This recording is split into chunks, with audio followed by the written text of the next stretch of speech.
Hey my loves, இன்னைக்கு நம்ம பார்க்க போகிற படம் என்னன்னா 2023 வெளியான குயிக்கு அப்படின்ற ஒரு தமிழ் படத்தை பற்றி தான் கைஸ் பார்க்க போகிறோம். இந்த படம் ஒரு அருமையான ஃபீல் குட் படம். வீக்கெண்டில் ஃபேமிலியோட ஜாலியாக ஒன்றா உட்காந்து பார்த்து என்ஜாய் பண்ணக்கூடிய ஒரு ஃபீல் குட் படங்க. படத்தோட ஒன்லைனர் என்னன்னா, ஹீரோ டெவலப் ஆகாத ஒரு கிராமத்தில் போய் மாட்டிக்கிறாரு. பொதுவாக மக்களுக்காக உயிர் விட்டவங்களா இருக்கட்டும், மக்களுக்காகவே வாழ்ந்து இறந்து போனவர்களா இருக்கட்டும், அவங்களுக்கு நம்ம ஊரில் வீர வணக்கம் அப்படின்னு கண்ணீர் அஞ்சலி செலுத்துறது வழக்கமாக இருக்கும். ஆனால் இந்த ஊரில் எச்ஐவியில் இறந்து போனவனுக்கெல்லாம் வீர வணக்கம்னு போஸ்டர் அடிச்சுக்கிட்டு இருக்கானுங்க கைஸ். அப்பேற்பட்ட கிராமத்தில் ஹீரோ மாட்டிக்கிறாரு. அடுத்தடுத்து என்ன நடந்தது அப்படின்றது தான் இந்த படமே. இது ஒரு ஃபீல் குட் படம் அப்படின்றதுனால sit back, relax and enjoy. நீங்க பார்த்துட்டு இருக்கிறது சரண் என்டர்டைன்மெண்ட். நான் தான் சரண். வாங்க வீடியோக்குள்ள போலாம். படத்தோட ஸ்டார்டிங் சீன்ல நம்ம ஹீரோவை கட்டுறாங்க. ஹீரோட பேர் தங்கராசுங்க. ஹீரோ பக்கத்தில் இருக்கக்கூடிய ஒரு டுட்டோரியல் சென்டர்ல மேக்ஸ் வாத்தியாரா ஒர்க் பண்ணிக்கிட்டு இருக்காரு.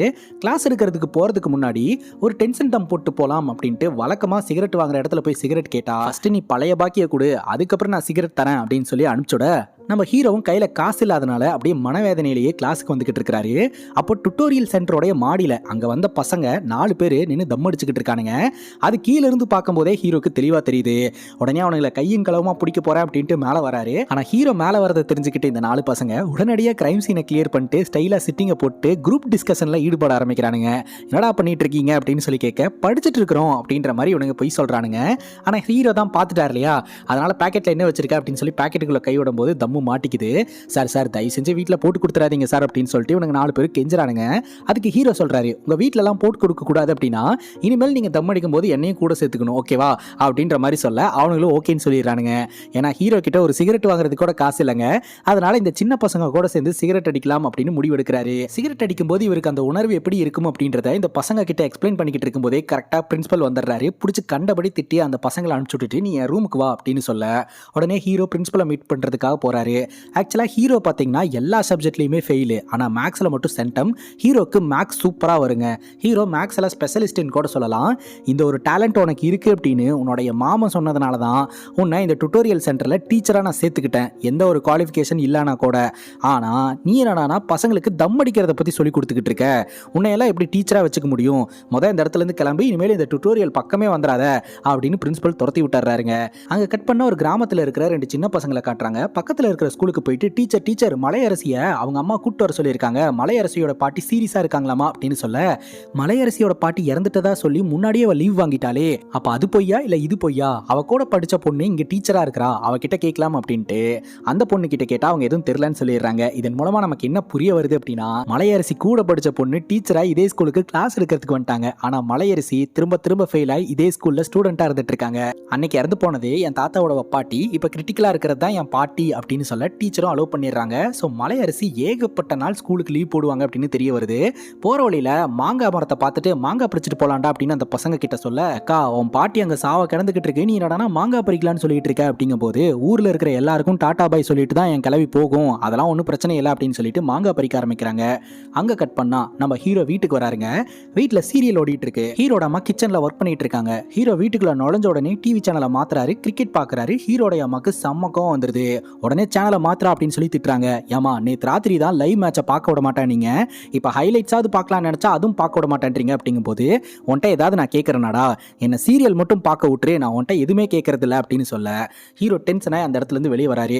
அப்போ பக்கத்து வீட்டுக்காரர் சொல்றாரு, என் வீட்லயும் அதே பிரச்சனை தான், அதனால தான் வேலையை முடிச்சுட்டு நேராக டிவி ஷோரூம் போய் அங்கே மொத்த மேட்சையும் பார்த்துட்டு வீட்டுக்கு வந்தேன். ஒன்று பண்ணலாமா, நம்ம 2 பேரும் சென்னை போய் ரியலாவே மேட்ச் பார்க்கலாமா அப்படின்னு சொல்ல, அதுக்கெல்லாம் பணம் அப்படின்னு ஹீரோ கேட்கிறாரு.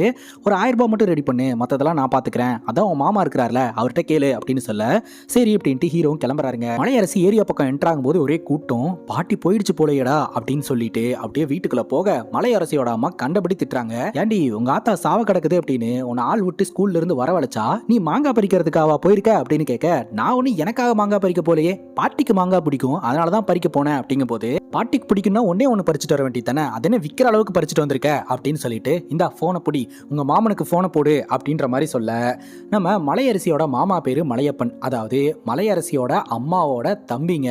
அவரு துபாயில ஒர்க் பண்ணிக்கிட்டு இருக்கிறாரு. அவர் வேற யாரும் கிடையாது, நம்ம யோகி பாபு தான். அம்மா இறந்து போச்சுன்னு அப்படின்னு சொல்லிட்டு அவங்க அழுகுறாங்க. உடனே மலையப்பன் என்ன சொல்றாரு அப்படின்னா, எப்படியும் இந்த ப்ரொசீஜர்லாம் முடிச்சுட்டு நாங்க வரதுக்கு லேட் ஆயிரும், அதுக்குள்ள பாடி தாங்காது, அதனால பக்கத்துல இருக்கக்கூடிய சண்முகத்துக்கிட்ட போனை கொடு அப்படின்னு சொல்லிட்டு அவர்கிட்ட நான் ஒரு 25,000 ரூபாய் பணம் அனுப்பி வைக்கிறேன், என்னுடைய அம்மாவை நான் வர வரைக்கும் பத்திரமா பாத்துக்கங்க, வந்ததுக்கு அப்புறம் இறுதி சடங்கு பண்ணிக்கலாம் அப்படின்னு சொல்ல, எல்லாத்தையும் நான் பாத்துக்கிறேன்ப்பா, நீ பொறுமையா வா அப்படின்ற மாதிரி சண்முகம் சொல்லிடுறாருங்க. இந்த சண்முகம் சண்முகம் சைஸா ஆட்டையை போடுற கதாபாத்திரம் தாங்க. அங்க கட் பண்ணா ஹீரோடைய மாமா பண்பழகனை காட்டுறாங்க. இவரு ஃபினான்ஸ் பண்ணிட்டு இருக்காருங்க. அது போக ஈவென்ட் சம்பந்தமான பொருட்களை எல்லாம் வாடகைக்கு விடக்கூடிய அந்த ஒரு ஷாப்பும் வச்சிருக்காருங்க. இப்ப ஹீரோ வந்து செலவுக்கு பணம் வேணுமாமா அப்படின்னு சொல்லி கேட்க இவர் பணம் எல்லாம் இல்லைன்னு சொல்லிட்டு போன் எடுக்கிறாரு. ஒரு இன்ஃபார்மர் கிட்ட இருந்து கால் வருது. அதாவது நீங்க ஒருத்தங்களுக்கு வட்டி கொடுத்துருந்தீங்க இல்லையா, அந்த ஆள் வீட்டில் தான் இருக்கிறாரு, கரெக்ட் டைமுக்கு வந்தீங்கன்னா அவர்கிட்ட வட்டியை நீங்க வசூல் பண்ணிடலாம் அப்படின்னு சொல்ல, சரி சரி நான் வட்டி வசூலிக்கிறதுக்கு தான் போறேன், நீயும் கூட வா, வட்டி வசூலிச்சதுக்கு அப்புறம் அதுல இருந்து ஒரு 1000 ரூபாய் எடுத்து தரேன் அப்படின்னு சொல்ல, சரின்னு கேட்டு ஹீரோவும் அவங்க மாமா கூடயே வராருங்க. ஹீரோடைய மாமா பண்பழகன் பார்க்க ரகுடான ஆளா இருந்தாலும் அதே சமயம் கந்தவெட்டி தொழில் பண்ணாலும் ஒரு நல்ல மனுஷன் தாங்க. மனசரங்கி தான் எல்லாருக்கும் ஹெல்ப் பண்றாரு. ஆனா எல்லாரும் இவரோட தலையில மிளகா அரைச்சிட்டு போயிடுறாங்க. இப்ப கூட ஒருத்தங்க வீட்டுல வட்டி வசூலிக்கிறதுக்காக வந்திருக்காரு இல்லையா, அந்த ஆளு 2 வருஷத்துக்கு முன்னாடி 15,000 ரூபாய் கடன் வாங்கியிருக்காருங்க. அதுக்கு வட்டியும் தரல, அசலும் தரல. அவர் பினான்சியலி கஷ்டத்துல இருக்கிறாரு அப்படின்னு பார்த்தா ஃபர்ஸ்ட் கஷ்டத்துல இருந்திருக்காரு கடன் வாங்கும் போது. ஆனா இப்ப நல்லா தான் இருக்கிறாரு. சொந்த வீடு இருக்கு, மாடு இருக்குது. ஆனா 15,000 ரூபாய் வாங்கின கடனை திருப்பி தரதுக்கு அவ்வளவு சங்கடம். எப்ப வந்தாலும் வீட்டுல இருக்கிறது இல்ல. இப்ப இன்ஃபார்மர் சொல்லி வீட்டுக்கு வந்து பார்த்தா அவங்க பொண்டாட்டி அவர் வீட்டுல இல்ல அப்படின்னு சொல்றாங்க. சுத்தியும் தேடி பார்த்துட்டு சரிமா அவர் வந்ததுக்கு அப்புறம் காசை தர சொல்லு அப்படின்னு சொல்லிட்டு டீசென்ட்டா கிளம்பிடுறாங்க. ஒரு உருட்டல் இல்ல, ஒரு மிரட்டல் கிடையாது. இந்த இன்ஃபார்மர் தான் வந்து பொய்யா இன்ஃபார்ம் பண்ணியிருக்கான் அப்படின்னு சொல்லிட்டு அவனை வச்சுக்கிறேன் அப்படின்ட்டு அந்த இடத்துல இருந்து இவங்க 2 பேரும் கிளம்பிடுறாங்க. கிளம்பி போனதுக்கு அப்புறம் அவங்க பொண்டாட்டி அவங்க போயிட்டாங்க வாங்க அப்படின்னு சொல்ல, இந்த ஆள் பாத்தீங்கன்னா மரத்துல போய் ஒளிஞ்சிருக்காரு. மரத்தை விட்டு கீழே இறங்கும் போது ஸ்லிப்பாய் கீழே விழுந்து கால் முறிஞ்சிருதுங்க. இவங்க 2 பேரும் பைக்ல வந்துகிட்டு இருக்கும் போதே பாத்தீங்கன்னா இந்த இன்ஃபார்மர் கால் பண்ணி அவன் வீட்டில் தான் இருக்கிறான், பெரிய பிரச்சனை ஆயிடுச்சு, உங்களுக்கு பயந்து மரத்து மேலே ஏறி இருந்திருக்கிறான், நீங்க போனதுக்கு அப்புறம் இறங்கும் போது கீழே விழுந்து அவனுக்கு அடிபட்டுருச்சு, உங்க கண்ணு பட்டதுனால தான் இப்படி ஆச்சு அப்படின்னு ஊர்க்காரங்கெல்லாம் தப்பு தப்பா பேசிக்கிட்டு இருக்காங்க, நீங்க இந்த பக்கமே வந்துடாதீங்க, அண்ட் அதை மாத்தணும்னா என்கிட்ட பணம் கொடுங்க, எல்லாத்தையும் நான் சால்வ் பண்றேன் அப்படின்னு இன்ஃபார்மரும் நம்ம பண்பழகன் கிட்ட பணத்தை கறக்கதாங்க பார்த்துக்கிட்டு இருக்கிறான். மோசமான கந்தவட்டிக்காரங்களுக்கு நடுவில் நம்ம ஹீரோடைய மாமா நல்லவராக தான் இருக்கிறாரு. ஆனா கொடுக்குறவங்க கரெக்டா இருந்து என்ன பிரயோஜனம், வாங்குறவங்களும் கரெக்டா இருக்கணும் இல்லையா. இப்போ ஷாப்புக்கு வந்தா அந்த இடத்துக்கு சண்முகம் வந்திருக்காரு. பாட்டியை வைக்கிறதுக்கு ஃப்ரீசர் பாக்ஸ் வாங்குறதுக்காக வந்திருக்காங்க. அதுக்கு பணம் கொடுக்குறாங்க. அந்த பணத்தை அப்படியே ஹீரோடைய மாமா வாங்கி அங்க வேலை பார்க்குற பையன்கிட்ட கொடுத்து, இந்த மாதிரி என்கிட்ட கடை வாங்கினவன் ஒருத்தன் கீழே விழுந்து அடிபட்டு ஹாஸ்பிட்டல் அட்மிட் ஆயிருக்கான், அவனுடைய மெடிக்கல் செலவுக்கு இதை கொண்டு போய் அவங்க பொண்டாட்டி கிட்ட கொடுத்து வந்துரு அப்படின்னு. அப்பவும் பாத்தீங்கன்னா தன்னை ஏமாத்தனவனுக்கு உதவி பண்ணணும்னு தாங்க ஹீரோடைய மாமா நினைக்கிறாரு.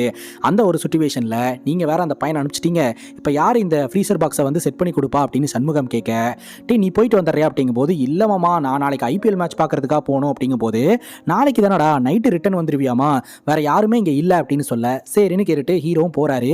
அதுக்கு ஹீரோடைய மாமா 1500 ரூபாய் கொடுக்குறாருங்க.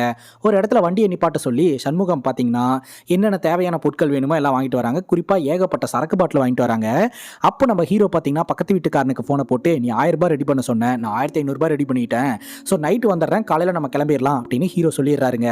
சண்முகம் சரக்கு கடைக்கு போயிட்டு பாக்ஸா சரக்கு வாங்கிட்டு வந்து வண்டியில லோடு பண்றாருங்க. என்னென்ன பெரிய இடத்து சாவா அப்படின்னு ஹீரோ கேட்க, அப்படியெல்லாம் இல்லப்பா, இறந்த பாட்டியோட பையன் தான் மலையப்பன், அவர் சவுதியில ஒர்க் பண்ணிக்கிட்டு இருக்காரு, அவரு தான் அவர் வர வரைக்கும் எல்லாத்தையும் பத்திரமா பார்த்து கவனிக்க சொன்னாரு, அதெல்லாம் பண்ணிக்கிட்டு இருக்கேன் அப்படின்னு சொல்லிட்டு அவரு சவுதிக்கு போனதுக்கான காரணத்தையும் நம்ம கிட்ட சொல்ல ஆரம்பிக்கிறாருங்க. அதாவது மலையப்பன் முத்துமாரி அப்படின்ற ஒரு பொண்ணை லவ் பண்ணிக்கிட்டு இருந்திருக்காருங்க. மலையப்பன் ஆடு மேய்ச்சிட்டு இருந்த ஒரு சாதாரண பையன் தான். ஆனா முத்துமாரியோட அண்ணன் வந்து சவுதியில ஒர்க் பண்றவன். அவனுக்கு விஷயம் தெரிஞ்சு, என் தங்கச்சியோட கலர் என்ன, உன் கலர் என்ன, எங்க ஸ்டேட்டஸ் என்ன, உன் ஸ்டேட்டஸ் என்ன, ஆடு மேய்க்கிற பயலுக்கு என் தங்கச்சி கேக்குதா அப்படின்னு சொல்லி திட்டி இருந்திருக்கிறான், பிரிச்சும் வச்சிருந்திருக்கிறான். இந்த வைராகியத்தின் காரணமா நம்ம மலையப்பன் சவுதிக்கு கிளம்பி போயிருக்கிறாரு. அங்க ஒட்டக மேய்ச்சாலும் நிறைய பணம் சம்பாதிக்கிறாரு. அந்த பணத்தை இங்க அனுப்பி வச்சு நல்லபடியா பாத்துக்கிட்டு இருக்கிறாரு அப்படின்ற விஷயத்த நம்ம சண்முகன் ஹீரோ கிட்ட கன்வே பண்ணிட்டு இருக்காரு. அங்க கட் பண்ணா இந்த கடை வாங்கினவன் கீழே விழுந்து அடிபட்டு ஹாஸ்பிட்டல் அட்மிட் ஆயிருந்தான் இல்லையா, டாக்டர் எப்படி அவருக்கு அடிபட்டுச்சு அப்படின்னு கேட்கும்போது, கந்த வெட்டிக்காரன் வீட்டுக்கு வரும்போது இவர் போய் ஒளிஞ்சுக்கிட்டாரு, அப்பதான் அடிபட்டுச்சு அப்படின்னு சொல்ல, டாக்டர் பாத்தீங்கன்னா இது கந்த வெட்டி கொடுமை, சோ கந்த வெட்டிக்காரனெல்லாம் சும்மா விடக்கூடாது, போலீஸ்ல கம்ப்ளைண்ட் பண்ணலாம் அப்படின்னு ஹாஸ்பிட்டல் தரப்புல இருந்தே போலீஸ்க்கு கம்ப்ளைண்ட் பண்ணிடுறாங்க. அங்க கட் பண்ணா இப்ப ஹீரோ வந்துகிட்டு இருக்கிற வண்டியில லிஃப்ட் கேட்டு புஷ்பாவும் புஷ்பாவோடைய 2 பசங்களும் ஏறிக்கிறாங்க. அட்டாக் பாண்டி அப்படின்ற ஒரு நபரோடைய தங்கச்சிங்க, இவங்களும் இந்த டெத்ல கலந்துக்கிறதுக்காக தான் வராங்க. வர வழியிலேயே பாத்தீங்கன்னா செக் போஸ்ட்ல பிளாக் பண்ணி இந்த வண்டியில என்ன இருக்குன்னு செக் பண்ணணும் அப்படின்னு செக் பண்றாங்க. அப்படி செக் பண்ணும்போது ஏகப்பட்ட சரக்கு பாட்டில் இருக்குது. ஸோ இல்லீகலா வந்து நீங்க சரக்கு கடத்திருக்கீங்க, ஆனா இந்த வண்டியில இவ்வளவு பேர் தான் போகணும்னு இருக்கு, நீங்க வந்து ஃப்ரீசர் பாக்ஸ் வச்சிருக்கீங்க, நிறைய பேர் இருக்கீங்க அப்படின்னு சொல்லிட்டு ஏகப்பட்ட ரூல்ஸ் பேச ஆரம்பிக்கிறாங்க. ஸோ அதாவது போலீஸ்காரங்க பணம் வேணும்ன்றதை எதிர்பார்க்குறாங்க. அதுக்காக இன்டெரக்டா மிரட்டிக்கிட்டு இருக்காங்க. ஒரு கட்டத்துக்கு மேல அவங்களே வாயை திறந்து கேட்டுறாங்க, 3000 ரூபாய் கொடுங்க அப்படின்ட்டு. சண்முகம் கிட்ட பணம் இல்ல. உடனே ஹீரோ கிட்ட உன் மாமா 1500 ரூபாய் கொடுத்தாருல, அதை கொடு அப்படிங்கும் போது, நான் ஐபிஎல் மேட்ச் பார்க்க போகணும் அப்படின்னு சொல்றாரு. ஆனா ஊருக்குள்ள போனதுக்கு அப்புறம் நான் வாங்கி தந்துடுறேன், இப்போதைக்கு கொடு, அவங்க கிட்ட 1500 ரூபாய் கொடுத்துட்டு கிளம்பிடலாம் அப்படின்னு சொல்லிட்டு அந்த பணத்தை கொடுத்துட்டு அந்த இடத்துல இருந்து கிளம்புறாங்க. இப்போ போலீஸ்காரங்க வந்து அடிப்பட்ட நபரோடைய பொண்டாட்டி கிட்ட விசாரணை பண்ணும்போது, பொண்டாட்டி பாத்தீங்கன்னா இல்லை அவர் கொடுமையெல்லாம் படுத்தலை அப்படின்ற மாதிரி தான் சொல்ல வராங்க. ஆனால் போலீஸ்காரங்க இப்படியெல்லாம் சொன்னால் இந்த வழக்கு நிற்காது, ஸ்ட்ராங்காக சொல்லுங்கள் அப்படின்னு சொல்லிட்டு இல்லாது பொல்லாதெல்லாம் வந்து சொல்லி நம்ம ஹீரோவோடைய மாமா மேலேயும் கூட ஒருத்தன் வந்தான் இல்லையா அவனையும் சும்மா விடக்கூடாது அப்படின்ட்டு ஹீரோ மேலேயும் கேஸ் போடுறாங்க. இதை பார்த்தீங்கன்னா மீடியாவில் இருக்கிற ஒரு நபரும் பார்த்தீங்கன்னா பார்த்து நியூஸை பப்ளிஷ் பண்ணி விட்டுறாரு. இப்போ பாட்டியோட வீட்டுக்கும் போயாச்சு, அந்த ஐஸ் பட்டியும் இறக்கி வச்சாச்சு. சண்முகானங்கிட்ட போயிட்டு அண்ணே பணத்தை கொடுத்தீங்கன்னா நான் ஊர் பக்கம் கிளம்பிடுவேன் அப்படின்னு சொல்ல, என்னப்பா கிளம்புறேன்னு சொல்ற, யாருக்கும் இதெல்லாம் ஃபிக்ஸ் பண்ண தெரியாது, கொஞ்சம் ஃபிக்ஸ் பண்ணி ஹெல்ப் பண்ணி கொடுத்துட்டு போப்பா, நான் வாங்கி தரேன் பணத்தை அப்படின்ற மாதிரி அவர் சொல்றாரு. உடனே ஹீரோ பார்த்தீங்கன்னா தன்னோட மாமாக்கு ஃபோனை போடுறாரு. அவங்க மாமா கட் பண்ணி விடுறாரு. அங்கே கட் பண்ணா ஹீரோடைய மாமாவை பார்க்கறதுக்கு ஒரு போலீஸ் ஆஃபீஸர் வந்திருக்காருங்க. ஹீரோட மாமாக்கு ஹெல்ப் பண்றதா சொல்லி பணம் கேட்டுக்கிட்டு இருக்காருங்க. அதாவது உன் பேர்லயும் உன் மருமக பேர்லயும் அந்த குடும்பத்தினர்கள் கந்த வெட்டி கொடுமை பண்ணியிருக்கீங்கன்னு சொல்லிட்டு கேஸ் போட்டிருக்காங்க. இன்னைக்கு ஃப்ரைடே, இன்னைக்கு மட்டும் நீங்க அரெஸ்ட் ஆனீங்க அப்படின்னா கோர்ட்டு பக்கமே போக முடியாது, 2 நாள் நீங்க செல்ல தான் கிடக்கணும், அதனால இன்னைக்கு தலைமறைவாயிருங்க, அப்புறம் மண்டேக்கு அப்புறம் பிரச்சனையெல்லாம் சால்வ் பண்ணிக்கலாம் அப்படின்னு சொல்லி உனக்கு நான் ஹெல்ப் பண்ணணும்னா பணம் கொடு அப்படின்னு ஹீரோட மாமா கிட்ட ஒரு பணம் வாங்குறாருங்க. ஸோ அதே சமயம் நம்ம ஹீரோ இந்த கிராமத்து பக்கம் வந்திருக்கிறார் இல்லையா, இவர் இங்கேயே இருக்க வச்சிடலாம் அப்படின்னு ஹீரோட மாமா ட்ரை பண்றாரு. இப்போ ஹீரோ பார்த்தீங்கன்னா ஃப்ரீசர் பாக்ஸில் ப்ளக்கை ப்ளக் பண்ண உடனே ஒட்டுமொத்த கிராமத்துக்கும் கரண்ட் போயிடுது. ஹீரோ தான் அதுக்கு காரணம் அப்படின்னு சொல்லி பிரச்சனை பண்ண ஆரம்பிக்கிறாங்க. ஏங்க பவர் போனதுக்கு நாங்கள் என்னங்க பண்ணுவேன் அப்படின்னு சொல்லும்போது நீ தான் ஃபியூஸை போடணும் அப்படின்னு சொல்ல ஹீரோ பார்த்தீங்கன்னா ஃபியூஸை போட்டு சரி பண்ணுறாரு. அப்போ இந்த கிராமத்தினர்கள் இப்போ சரியாயிடுச்சு, மறுபடியும் ஏதாவது பிரச்சனை வந்துருச்சுன்னா யார் வந்து ரெடி பண்ணுவா, அதனால இவனை இங்கேயே இருக்க வைக்கலாம், லைன்மேன் வேற குடிச்சிருக்கான் அப்படின்னு சொல்ல எல்லாரும் சேர்ந்து இருக்க வச்சிடறாங்க. ஹீரோக்கு பணமும் கிடைக்கல. ஹீரோ கூப்பிட்டு வந்தார் இல்லையா அந்த வண்டி டிரைவர் பார்த்தீங்கன்னா கல்யாண வேலைக்காக நான் போகணும், நான் கிளம்புறேன்ட்டு வண்டி எடுத்துட்டு கிளம்பிடுறாருங்க. இப்போ ஹீரோ சார்ஜர் வாங்கி சார்ஜ் போட்டு ஹீரோட மாமாக்கு ஃபோனை போட்டா நீ இந்த பக்கமே வந்துடாத, நீ அங்கேயே இரு, அங்கே இருக்கிறது தான் நல்லது அப்படின்னு நடந்த விஷயத்தையெல்லாம் எக்ஸ்பிளைன் பண்ணுறாரு. அதுவும் டவர் கிடைக்காம ஃபோன் கட் ஆயிருதுங்க. இப்போ அங்கே உட்காந்துக்கிட்டு இருக்கிற பாட்டிக்கிட்ட ஹீரோ பேச்சு கொடுத்துக்கிட்டு இருக்கிறாரு. அந்த பாட்டியும் ஃப்ரீசர் பாக்ஸ்னா என்ன, அதுக்குள்ளே என்ன நடக்கும் அப்படின்றதையெல்லாம் கேட்டு தெரிஞ்சுக்கிட்டு இருக்காங்க. அங்கே கட் பண்ணால் ஹீரோடைய மாமா பார்த்தீங்கன்னா பக்கத்தில் இருக்கக்கூடிய சேட்டு கடைக்கு போயிட்டு அவருடைய நகையெல்லாம் வந்து அடமானம் வச்சு கடன் வாங்குறாரு. அப்போ இந்த சேட்டு சொல்கிறாரு, உன்னை பார்த்தாலே எனக்கு பாவமாக இருக்குதியா, ஊருக்கே கடன் கொடுத்து ஹெல்ப் பண்ணுவேன், இப்போ கடன் வாங்குறதுக்காக வந்திருக்க, ஸோ இதனால தான் வந்து ஏதாவது ஒரு பொருளை வாங்கிட்டு கடன் கொடுக்கணும் அப்படின்றது, நீ வெத்து பேப்பரில் சைன் வாங்கிட்டு கடன் கொடுக்குற, கடன் வாங்கினவனு உன்னை மதிக்க மாட்டேன்றான் அப்படின்னு சொல்ல, இல்லை சேட்டு நீ வேற நான் வேற, நான் வந்து பொருளை வாங்கிட்டு கடன் கொடுக்குறவன்ல, வாங்குறவங்களுடைய மனசையும் முகத்தையும் பார்த்து கடன் கொடுக்குறேன், அவங்க என்ன கஷ்டத்தில் இருப்பாங்க அப்படின்றத புரிஞ்சுக்கிட்டு கடன் கொடுக்குறேன், ஆனால் இப்படி பேக் ஃபயர் ஆயிடுச்சு நான் என்ன பண்ணுவேன், சரி நீ உன் தொழிலை பாரு அப்படின்ட்டு அந்த இடத்துல இருந்து நம்ம ஹீரோடைய மாமா கிளம்புறாருங்க. இப்போ ஹீரோக்கு கிரிக்கெட் பார்க்கணும்னு இருக்கு. அங்கே இருக்கிற 2 பேர்கிட்ட ஹெல்ப் கேட்க அவங்களுக்கு புரியல அப்படின்னு சொல்லிட்டு மலையரசி கிட்ட கொண்டு போய் விட, அது பேய் சேனல் இங்கெல்லாம் வராது அப்படின்ற மாதிரி சொல்ல, அந்த பசங்க பார்த்தீங்களா எங்கள் ஊரில் பேய் படங்கள்லாம் பார்க்க மாட்டாங்க, நீங்கள் போய் அங்கே உட்காருங்க அப்படின்னு சொல்ல, பேய் சேனல்னா பேய் கிடையாதுரா, பேய் சேனல் PAY காசு கொடுத்து பார்க்கறது, அதான் வரல அந்த மலையரசி சொல்லிட்டு இருக்கா அப்படின்னு சொல்ல ஹீரோ தூங்குறதுக்கான ஏற்பாடு பண்ணி தராங்க. அட்லீஸ்ட் நியூஸ் பேப்பராது வருமா அப்படின்னு கேட்டிருப்பாரு. நியூஸ் பேப்பர் காலையில் வரும் வாங்கி தரேன் அப்படின்னு சொல்ல அங்கே தாங்க ஹீரோக்கு பயங்கர ஷாக்கு. இந்த ஊருக்கும் வெளி உலகத்துக்கும் கனெக்டிவிட்டி ரொம்ப கம்மியாக இருக்கிறதுனால எல்லாமே காலதாமதமாக தாங்க இந்த ஊருக்கு வரும். அதாவது நேத்தோட நியூஸ் பேப்பரே இன்னைக்கு தாங்க வருது. நேத்தோட நியூஸ் பேப்பர்ல முந்தா நேத்து நடந்த இன்சிடென்ட் தான் இருக்கும். நேத்து கிரிக்கெட் மேட்ச் நடந்திருக்கு அப்படின்னா அதோட ஆர்டிகல்ஸ் எல்லாம் இன்னைக்கு நியூஸ் பேப்பர்ல வரும். ஆனா இன்னைக்கு நியூஸ் பேப்பர் இன்னைக்கே இந்த கிராமத்துக்கு வராது, நாளைக்கு தான் வரும். எல்லாமே காலதாமதமாக தாங்க இந்த கிராமத்தில் நடந்துட்டு. அதாவது இந்த கிராமத்துக்கும் வெளி உலகத்துக்கும் 40 கிலோமீட்டருக்கு ஒண்ணுமே இல்லைங்க. ஸோ அதனால தான் பார்த்தீங்கன்னா இந்த கிராமத்துக்கும் வெளி உலகத்துக்கும் இவ்வளோ டிலே இருக்கு. இந்த ஒரு சுச்சுவேஷன்ல நம்ம மலையப்பன் இருக்கிறார் இல்லையா, அவரு சவுதி அரேபியாவிலிருந்து இந்தியா வந்துட்டாருங்க. ஸோ அவரை பிக்கப் பண்றதுக்காக போய் அவரை கூப்பிட்டு வராங்க. ஸோ அவர் வந்த உடனே பார்த்தீங்கன்னா தன்னுடைய அம்மாவை நினைச்சு கவலைப்படுறாரு. அதே சமயம் அவங்க அம்மாவை நல்லபடியாக வந்து அடக்கம் பண்ணணும் அப்படின்ற மாதிரி நினைக்கிறாருங்க. இந்த ஊர்ல இருந்து மலையப்பன் கிளம்பும் போது ரொம்ப ஏழையாக தான் கிளம்பி போயிருக்கிறாரு. ஆனால் வரும்போது பார்த்தீங்கன்னா லட்சாதிபதியாக தான் ரிட்டர்ன் ஆயிருக்கிறாரு. அவங்க அம்மாவோடைய அந்த இறுதி சடங்கை நல்லபடியாக பண்ணணும் அப்படின்னு நினைக்கிறாரு. அதே சமயம் இந்த ஊர்ல இருக்கிற அந்த 2 சின்ன பசங்களுக்கு மேக்ஸ் சுத்தமா வராதுங்க. கொஞ்சம் நஞ்சம் டவர் கிடைக்கும் போதும் அதுலயும் பாத்தீங்கன்னா ஹரஹர மகாதேவோட வாய்ஸ் எல்லாம் கேட்டு ஃபன் பண்ணிக்கிட்டு இருக்கானுங்க. அப்பதான் பாத்தீங்கன்னா மேக்ஸ் நீங்க நினைக்கிற மாதிரி கஷ்டமெல்லாம் இல்லடா அப்படின்னு சொல்லிட்டு ஹீரோ சுலபமான முறையில மேக்ஸ் எல்லாம் சொல்லி கொடுக்க ஆரம்பிக்கிறாரு. அதே சமயம் பக்கத்துல போய் சோடா குடிக்கலாம் அப்படின்னு சண்முகம் வந்து ஹீரோ கூட்டு போக, சோடா கடையில பாத்தீங்கன்னா ஃப்ரிட்ஜ் இல்ல அப்படின்றதுனால நார்மலான சோடா தான் இருக்கு அப்படின்னு அந்த பாட்டி சொல்றாங்க. இல்ல வேண்டாம் அப்படின்ட்டு இவங்க கிளம்பிடுறாங்க.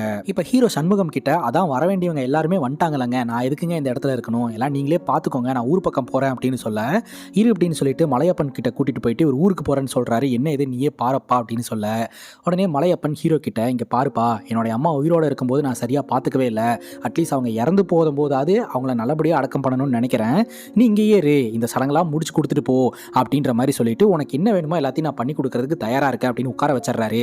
அப்போ பார்த்தீங்கன்னா காரில் ஒரு நபரை தூக்கிட்டு வந்துக்கிட்டு இருக்காங்க. அந்த நபர் வேற யாரும் கிடையாதுங்க, அட்டாக் பாண்டி. அப்போதாங்க நமக்கு தெரிய வருது அட்டாக் பாண்டி பாண்டினா ஒரு பெரிய ஆளுன்னு நினைச்சா தலைவனுக்கு ஹார்ட் அட்டாக் வந்திருக்குது. அதுல இருந்து அவருக்கு அட்டாக் பாண்டின்னு பேர் வச்சுட்டு இருந்திருக்கானுங்க. இப்போ வான வேடிக்கையெல்லாம் வச்சு என்னுடைய அம்மாவோட அந்த இறுதி ஊர்வலத்தை நல்லபடியா பண்ணணும் அப்படின்னு எல்லா ஏற்பாடையும் பண்றாருங்க. நிறைய பணத்தை செலவு பண்றாரு நம்ம மலையப்பன். அடுத்த நாள் பாட்டிக்கு பாத்தீங்கன்னா கண்ணீர் அஞ்சலி போஸ்டர் ஒட்டுறாங்க. அதுல ஃபுல்லா வீர வணக்கம் அப்படின்னு எழுதியிருக்காங்க. டே பாட்டி என்னடா இந்த ஊருக்காக பண்ணாங்க, வீர வணக்கம்னு எழுதியிருக்கீங்களா அப்படின்னு கேட்க, இதெல்லாம் எங்க ஊர்ல நாங்க நார்மலாவே எழுதுவோம். லாஸ்ட் டைம் HIV ஒரு நபர் இறந்து போனாரு, அவருக்கும் வீர வணக்கம் தான் ஒட்டணும் அப்படின்னு சொல்ல, அட பாவீங்களா வீர வணக்கத்துக்கு இருந்த மரியாதையே போச்சேடா அப்படின்ற மாதிரி ஹீரோ அவனுங்களை பிடிச்சி திட்டிக்கிட்டு இருக்கிறாரு. ஸோ அந்த அளவுக்கு தான் அவங்களுக்கான எஜுகேஷன் இருக்கு அப்படின்றது தெரிய வருதுங்க. இப்போ போலீஸ்காரங்க இந்த வீட்டை பார்க்குறாங்க, ஒரே க்ரௌடாக இருக்குது, மயிலாட்டம் ஒயிலாட்டம் ட்ரம்ஸ்னு ஏகப்பட்ட விஷயத்தை இவங்க பண்ணி வச்சிருக்காங்க. இவங்களுக்குன்னு தனியாக போலீஸ் பந்தோபஸ்தே கொடுக்கணும் போலயே அப்படின்னு சொல்லிட்டு மலையப்பனை மீட் பண்ணி அப்படியே பேச்சு கொடுக்க ஆரம்பிக்கிறாங்க. அப்போ மலையப்பன் பார்த்தீங்கன்னா நீங்கள் ப்ரொடக்ஷன் கொடுக்கறதுனா கொடுங்க, நான் பணம் தரேன் அப்படின்ற மாதிரி சொல்லிடுறாரு. உடனே போலீஸ்காரங்களும் பார்த்தீங்கன்னா இது ஒரு திருவிழாவாக நினச்சிக்கோங்க, இந்த இறுதி ஊர்வலம் முடிகிற வரைக்கும் எந்த அடிதடி பிரச்சனையும் வராத மாதிரி பார்த்துக்கோங்க அப்படின்னு சொல்லிட்டு போலீஸ்காரங்களோட ப்ரொடக்ஷனோட பார்த்தீங்கன்னா இந்த இறுதி ஊர்வலமும் நடக்குது. நிறைய செலவு பண்ணி பிரம்மாண்டமான முறையில் தாங்க அந்த ஊர்வலத்தை இவர் பண்ணுறாரு. ஸோ எல்லாமே பண்ணி முடிச்சதுக்கப்புறம் ராத்திரி நம்ம மலையப்பன் வந்து படுத்து தூங்குறாரு. சண்முகம் பார்த்தீங்கன்னா யார் யாருக்கு எவ்வளோ பணம்லாம் போகணுமோ எல்லாத்தையுமே பார்த்து கொடுத்து செட்டில்மெண்ட்லாம் பண்ணி முடிச்சிடுறாருங்க. ராத்திரி மலையப்பன் தூங்கிட்டு இருக்கும்போது மலையப்பனுடைய அம்மா பேசுகிற மாதிரியான சத்தம் கேட்குது. என்னடா அது அப்படின்னு சொல்லிட்டு டோர் ஓப்பன் பண்ணிட்டு வெளியே வந்து பார்த்தா இந்த ஃப்ரீசர் பாக்ஸ் இருக்கு இல்லையா, அதுலேருந்து தான் சவுண்டு வருது. அந்த ஃப்ரீசர் பாக்ஸை பார்க்கும்போது அவங்க அம்மாவோட ஆத்மா அந்த ஃப்ரீசர் பாக்ஸ்குள்ளேயே இருக்கிற மாதிரி நம்ம மலையப்பனுக்கு தோண ஆரம்பிக்குதுங்க. அதனால இவர் ஒரு யோசனை பண்ணுறாரு. ஹீரோடைய மாமாவை வரவழைச்சு இந்த ஃப்ரீசர் பாக்ஸ் என்ன ரேட்டுன்னு சொல்லுங்க, இதை வாங்கிக்கிறேன் அப்படின்னு சொல்ல, இதை வச்செல்லாம் இங்கே தொழில் பண்ண முடியாது, நாங்களே கஷ்டப்பட்டுட்டு தான் இருக்கிறோம் அப்படின்னு சொல்ல, நான் தொழில் பண்ணுறதுக்காக வாங்கலை, என்னுடைய அம்மாவோட ஆத்மா இதில் இருக்கிற மாதிரி நான் ஃபீல் பண்ணுறேன், அதனால் இதை நான் வச்சுக்கிறேன் அப்படின்ற மாதிரி சொல்லிட்டு பணம் எவ்வளோன்னு கேளுங்க அப்படின்னு சொல்லும்போது, நான் இதுக்கு என்னன்னு கேட்பேன் அப்படின்னு சொல்ல, இங்கே பாருங்கள் தொழில் பண்ணுற பொருளை வாங்கி வச்சுட்டு நீங்கள் சொல்லுங்கள் அப்படின்னு சொல்கிறதெல்லாம் தப்பாக இருக்குது, இருங்க நானே ஒரு தொகை கொண்டு வந்து தரேன் அப்படின்னு சொல்லிட்டு 1 லட்ச ரூபா பணத்தை கொண்டாந்து கொடுக்குறாருங்க.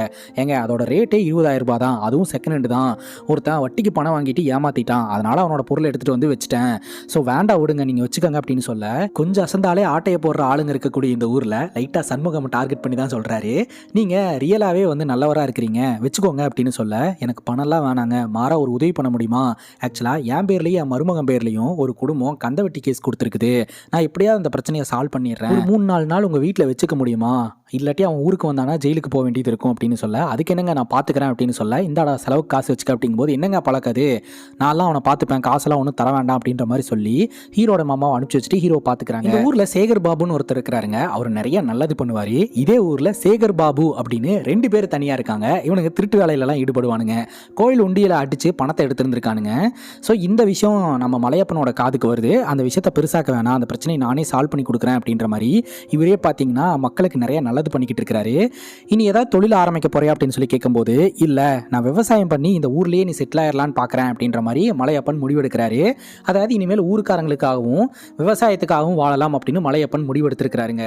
ஹீரோ இந்த ஊரில் சும்மா உட்காந்து என்ன பண்ணுறது அப்படின்ட்டு இங்கே இருக்கிற பசங்களுக்கு எளிய முறையில் மேக்ஸ் சொல்லிக் கொடுக்கலாம் அப்படின்ட்டு மேக்ஸ் சொல்லிக் கொடுக்க ஆரம்பிக்கிறாரு. இதே மலையப்பன் கவனிச்சுட்டு உங்களுக்கு மேக்ஸ் வருமா அப்படின்னு கேட்க, எனக்கு மேக்ஸ் மட்டும்தாங்க வரும், அதான் இவங்களை எப்படியாவது பாஸ் பண்ண வைக்கிறதுக்கு ட்ரை பண்ணலான்னு பார்த்தேன் அப்படின்னு சொல்ல, சரி நான் மலையரசியும் அனுப்புகிறேன், மலையரசிக்கும் சொல்லிக் கொடுத்து அவளையும் பாஸ் பண்ண வைங்க அப்படின்னு சொல்லிட்டு ஹீரோ அப்படியே கிளாஸ் எடுக்க ஆரம்பிக்கிறாரு. அதுக்கான ஏற்பாடு எல்லாத்தையுமே நம்ம மலையப்பன் பண்ணி கொடுக்குறாருங்க. புஷ்பா மலையப்பனோட தங்கச்சி கிட்ட சொல்கிறாங்க, மலையரசியை மலையப்பனுக்கு சீக்கிரம் கல்யாணம் பண்ணி கொடுக்க வேண்டிய வழியை பாருங்க, ஏன்னா அவரும் காசெல்லாம் இறச்சிக்கிட்டு இருக்கிறாரு, இந்த முத்து மாதிரியும் இன்னும் கல்யாணம் பண்ணிக்காம இருக்கா அப்படின்னு சொல்ல, மலையப்பன் கிட்ட போய் பேசும்போது, அவள் என்னை விட சின்ன பொண்ணு, நான் அவளை தூக்கி வளர்த்தவன், நான்லாம் அவளை கல்யாணம் பண்ணிக்க மாட்டேன், அவள் படிக்கட்டும், அவளை எப்படியாவது பெரிய ஆளாக்குறேன் அப்படின்னு சொல்ல, இல்லை அம்மா சாவறதுக்கு முன்னாடி உனக்கு கல்யாணம் ஆகணும்னு வேணாங்க, முத்துமாரிக்கு கல்யாணம் ஆகக்கூடாதுன்னு வேணாங்க அப்படின்னு சொல்ல, மலையப்பன் ஒரு மாதிரி ஷாக் ஆயிடுறாரு. கோயில்கிட்ட போயிட்டு இந்த மாதிரி முத்துமாரிக்கு கல்யாணம் ஆகக்கூடாதுன்னு வேணதெல்லாம் தப்பு, அம்மாவை மன்னிச்சிருங்க, அவளுக்கு நல்லபடியாக கல்யாணம் ஆகணும் அப்படின்ற மாதிரி இவர் வேண்டுறாரு. அப்போ தான் சண்முகம் வந்து நம்ம மலையப்பன் கிட்ட விஷயத்த சொல்கிறாரு. ஆக்சுவலாக அவங்க வீட்டில் இருக்கிறவங்க வந்துட்டு போய் சொல்லியிருக்காங்க, முத்துமாரி வந்து வரணிலாம் கேன்சல் பண்ணியிருக்கிறா, காரணம் என்னென்னா கட்டினா உன்னைத்தான் கட்டிப்பா அப்படின்னு இப்போ வரைக்கும் ஸ்ட்ராங்காக இருந்துக்கிட்டு இருக்கா, ஆனால் அவங்க அண்ணன் தான் அக்செப்ட் பண்ணிக்க மாட்டான்றான் அப்படின்னு சொல்ல, ஓ அவள் எனக்காக தான் காத்துக்கிட்டு இருக்காளா அப்படின்னு சொல்லிட்டு நம்ம மலையப்பனும் ஃபீல் பண்ணுறாருங்க. அது மட்டும் இல்லாமல் இப்போது நம்ம முத்துமாரியோட அம்மா இறந்து போயிட்டாங்க, முத்துமாரியோட அண்ணங்கார வந்து இந்த மாதிரி ஐஸ் பாக்ஸ் வேணும் அப்படின்னு சொல்லி கேட்கும்போது, ஐஸ் பாக்ஸை என்னோட அம்மா மாதிரி நான் பார்க்குறேன், அது எப்படி நான் தருவேன் அப்படின்ற மாதிரி இவர் சொல்கிறாரு. உடனே ஹீரோ பார்த்தீங்கன்னா, அதை சும்மா வச்சா கண்டென்சர்லாம் வீக் ஆயிரும், இந்த மாதிரி கொடுத்து ஹெல்ப் பண்ணலாம்ல, எதுக்கு இதெல்லாம் பார்த்துக்கிட்டு இருக்கீங்க, அது மட்டும் இல்லாமல் முன்பகையை முன்னாடி வைக்காதீங்க அப்படின்னு சொல்ல, முன்பகையெல்லாம் ஒன்றும் கிடையாது அப்படின்ற மாதிரி இவர் சொல்கிறாரு. சரி கொடுத்துடலாம் அப்படின்னு சொல்லிட்டு வீட்டுக்கு வந்துட்டு அந்த ஐஸ் பாக்ஸை பார்த்தா உள்ள அந்த ஐஸ் பாக்ஸை காணுங்க, எவனோ களவாண்டுக்கிட்டு போயிட்டான். உடனே அந்த ஏரியா ஃபுல்லாக தேடிக்கிட்டு இருக்காங்க. சரி போலீஸ் ஸ்டேஷனில் போய் கம்ப்ளைண்ட் கொடுத்துடலாம் அப்படின்ட்டு ஒரு நபர்கிட்ட பைக் வாங்கிட்டு ஒரு 40 கிலோமீட்டர் அழுத்தி பிடிக்கிறாங்க. போலீஸ் ஸ்டேஷனில் போய் ஐஸ் பாக்ஸை காணும் அப்படின்னு கம்ப்ளைண்ட் கொடுக்குறாங்க. போலீஸ்காரங்க இவங்க 2 பேர்த்தையும் பயமுறுத்தி விட்டுறாங்க. ஒருத்தன் ஐஸ் பாக்ஸை திருடிட்டு போறான்னா அவன் கண்டிப்பாக மர்டராக தான் இருக்க முடியும். யாரையோ ஒருத்தனை கொல்ல போறான் அப்படின்னு நினைக்கிறேன். அவன் கொன்று அந்த ஐஸ் பாக்ஸ்குள்ள வச்சுட்டானா 6 மாதம் வரைக்கும் உடல் அழுகாமல் இருக்கும். ஸோ கொலை பண்ணுறதுக்கு நீங்கள் காரணமாக இருந்திருக்கீங்க அப்படின்னு சொல்லிட்டு இவங்க மேலேயே பிரச்சனையை திருப்புறாங்க. அந்த ஐஸ் பாக்ஸை கண்டுபிடிக்கணும்னா 15,000 ரூபாய் பணம் கொடு அப்படின்னு கேட்குறாங்க. சரின்னு பணத்தை போட்டு விட்டுட்டு வெளியே வந்தா அப்போ தான் ஃபோன் கால் வருது. அந்த ஐஸ் பாக்ஸ் எங்கேயும் போல உள்ளூரில் இருக்கக்கூடிய பாட்டி கடையில் தான் இருந்திருக்குது. அதாவது இந்த சேகர் பாபு அப்படின்ற 2 திருட்டு பசங்க இருக்காங்க இல்லையா, அவங்க இந்த ஐஸ் பாக்ஸை திருடிட்டு போய் உள்ளூரில் இருக்கக்கூடிய பாட்டி கடையிலேயே 500 ரூபாய்க்கு வித்துட்டு இருந்திருக்கானுங்க. ஸோ இப்போ அந்த ஐஸ் பாக்ஸ் அங்கே தான் இருக்குது அப்படின்னு தெரிஞ்ச உடனே இந்த சண்முகம் கிட்ட அந்த ஐஸ் பாக்ஸை பணம் கொடுத்து வாங்கி வைங்க வந்துடுறோம் அப்படின்னு சொல்லிட்டு அவசரப்பட்டு போலீஸ்க்கு வர 15,000 ரூபாய் பணம் கொடுத்துட்டோம். அந்த பணத்தை எப்படி வாங்குறது அப்படின்னு கேட்க, பணத்தெல்லாம் கேட்க முடியாது, அதனால நம்ம ஊர் பக்கமே போகலாம் அப்படின்னு சொல்லிட்டு ஊர் பக்கம் போய் அந்த ஐஸ் பாக்ஸை அந்த தான் காதலிக்கிற பொண்ணோடைய அம்மாக்காக கொடுத்து அந்த இடத்துல ஒரு கனெக்ஷனை டெவலப் பண்ணிடுறாருங்க. இப்போ முத்துமாரியோட அண்ணன் பார்த்தீங்கன்னா நம்ம மலையப்பன் கிட்ட வந்து நீ என்னதான் இருந்தாலும் பெரிய மனுஷன் அப்படின்னு நிரூபிச்சிட்ட, நான் வந்து அவ்வளோ சண்டை போட்டோம், நீ வந்து என்னுடைய அம்மாவை அடக்கம் பண்ணுறதுக்கு உதவியெல்லாம் பண்ணியிருக்க அப்படின்னு சொல்லிட்டு என் தங்கச்சி உனக்கே கல்யாணம் பண்ணி வச்சிட்றேன் அப்படின்ற மாதிரி அவர் சொல்லிடுறாரு. உடனே மலையப்பனுக்கும் முத்துமாரிக்கும் ரொம்ப சந்தோஷமாக போயிடுதுங்க. உடனடியாக அவங்க 2 பேர்த்துக்கும் திருமண ஏற்பாடெலாம் பண்ணப்பட்டு நல்லபடியாக திருமணமும் நடந்து முடியுது. மலையப்பன் பார்த்தீங்கன்னா இந்த ஊர்லேயே செட்டில் ஆயிடலாம் அப்படின்ற ஒரு மைண்ட் செட்டில் தான் இருந்தார். சமயம் மலையரசி மேக்ஸில் ஃபெயில் ஆகிட்டே இருந்தா இல்லையா, அவளுக்கும் பார்த்தீங்கன்னா ஹீரோ ஹெல்ப் எல்லாம் பண்ணி படிப்பு சொல்லி கொடுத்து அவளையும் பாஸ் பண்ண வச்சுட்டாரு. தலைவன் இங்கேயே செட்டில் ஆகிட்டார் போல. அதுக்கப்புறம் பார்த்தீங்கன்னா கல்யாணமெல்லாம் நடந்து முடிஞ்சதுக்கப்புறம் அந்த இடத்துக்கு சவுதி அரேபியாவிலேருந்து ஆளுங்கெல்லாம் வராங்க. ஸோ அவங்க எதுக்காக வந்திருக்காங்க அப்படின்னா, நம்ம மலையப்பன் வந்து சவுதி அரேபியாவிலேருந்து இங்கே வந்து இங்கேயே செட்டில் ஆயிடலாம் அப்படின்னு முடிவு பண்ணிட்டார் இல்லையா. அங்கே பார்த்தீங்கன்னா இவர் பார்த்துக்கிட்டு இருந்த ஒட்டகங்கள்லாம் வந்து அதுக்கப்புறம் பாகிஸ்தான்லேருந்து ஒருத்தன் வந்து பார்த்துக்கிட்டா அவன் சொல்கிற பேச்செல்லாம் கேட்க மாட்டேங்குது, ஒழுங்காக சாப்பிட மாட்டேங்குது. ஏன்னா இவர் அந்த ஒட்டகத்து கூட பாசமாக பழகிட்டாரு. அது கூட பேசி பேசி இவரோட லாங்குவேஜ் மட்டும்தான் அதுக்கு தெரியுது, தமிழ் அங்கே யாருக்கும் தெரியல. அதனால திரும்ப இவரையே வர சொல்றாங்க. இவருக்கு நல்ல சம்பளம் தரப்போறதாகவும் கோல்டன் விசா எல்லாம் தந்திருக்கிறாங்க. ஸோ அதனால பார்த்தீங்கன்னா நம்ம மலையப்பனோட மனைவியும் துபாய்க்கு போகலாம் அப்படின்னு சொல்லி முடிவெடுக்கிறாங்க. அங்கே போயிட்டு கணவன் மனைவி 2 பேரும் சேர்ந்து அந்த ஒட்டகத்தை பார்த்துக்கிட்டு ரொம்ப சந்தோஷமாக அங்கே வாழ்க்கையை நடத்திக்கிட்டு இருக்காங்க. உள்ளூரில் இருக்கக்கூடிய எல்லோரோட வாழ்க்கையுமே பார்த்தீங்கன்னா அப்படியே கொஞ்சம் கொஞ்சமாக மாற ஆரம்பிக்குது. அதே சமயம் நம்ம ஹீரோவோடைய மாமா மேலே போட்ட கேஸை வந்து அந்த கடன் வாங்கினவரோடைய மனைவியே பார்த்தீங்கன்னா வாபஸ் வாங்கிட்டாங்க. அவங்களுக்கு ரொம்ப கில்ட்டாக இருக்குது அப்படின்ட்டு. அப்படியே இந்த ஊரும் டெவலப் ஆக ஆரம்பிக்குது. ஊரில் இருக்கக்கூடிய பசங்கள்லாம் வந்து எஜுகேஷன் எவ்வளோ முக்கியம் அப்படின்றத தெரிஞ்சுக்கிட்டு ஸ்கூல் கட் அடிக்காமல் ஸ்கூல் போக ஆரம்பிச்சிட்டானுங்க. அங்கே கட் பண்ணால் நம்ம ஹீரோ ஊர் பக்கம் போகலாம் அப்படின்ட்டு அந்த ஃப்ரீசர் பாக்ஸை தூக்கிட்டு கிளம்பும்போது போகிற வழியில் போலீஸ்காரங்க வழிமறிச்சு, காணுன்னு சொன்ன பொட்டி தானே இது எப்படி உன் காரில் வந்தது, நாங்கள் தனிப்பட போட்டு தேடிக்கிட்டு இருக்கோம் அப்படின்னு சொல்லிட்டு வழக்கம் போல் அவங்களுடைய கலெக்ஷன் வேலையில் ஈடுபட ஆரம்பிக்கிறாங்க. இத்தோட இந்த படம் முடிஞ்சுதுங்க. இந்த படத்தை பற்றி நீங்கள் என்ன நினைக்கிறீங்க அப்படின்ற உங்களுடைய கருத்தை கமெண்ட் செக்ஷனில் பதிவு பண்ணுங்கள். இதே மாதிரி வேறு ஒரு நல்ல வீடியோவில் வந்து சந்திக்கிறேன். Love you guys, take care and cheers.